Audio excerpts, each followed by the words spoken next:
dilation of your bronchioles. Your epinephrine and norepinephrine can trigger the sympathetic stimulation, in which it can dilate or expand the bronchioles. Next, you have your parasympathetic.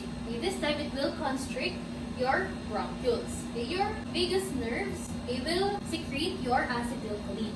Both your acetylcholine and your histamine is responsible for the parasympathetic stimulation that can cause constriction or ma-deflate or magamay ang diameter sa iyong mga bronchioles.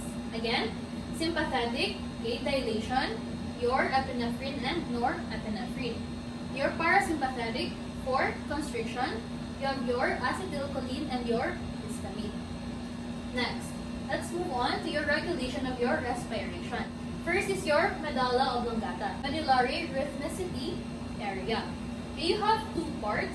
You have your dorsal respiratory group and your ventral respiratory group. For your dorsal respiratory group, it is located sa DRG of your dorsal medulla. Your DRG is located sa dorsal medulla and the main function is for inspiration. Here, you makita si inspiratory rump signal in which you inhale for 2 seconds and exhale for 3 seconds.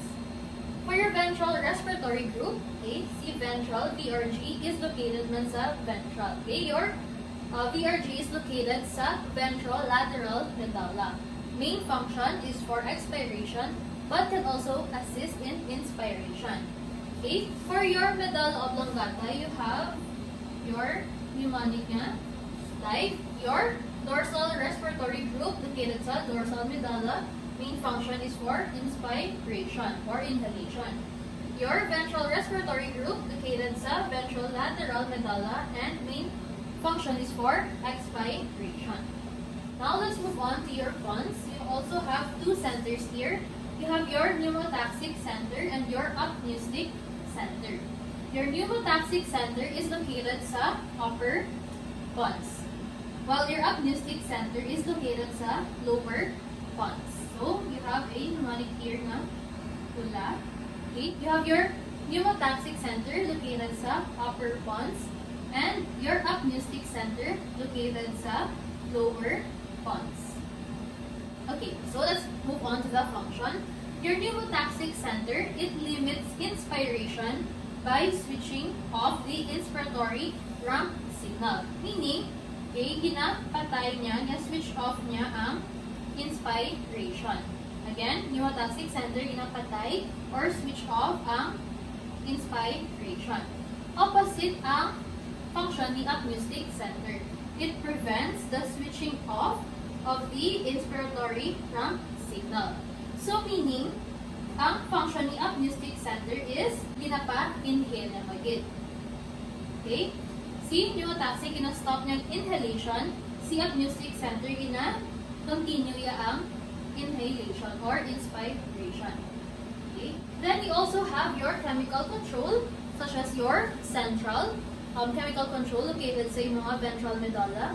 Okay? Iyang stimulus would be basi increase yung mga hydrogen ion sa body or increase yung mga pH. It can also be due to peripheral chemical control. Okay? Na-detect nga basi increased ang carbon dioxide sa body, decreased oxygen, or you have acidosis.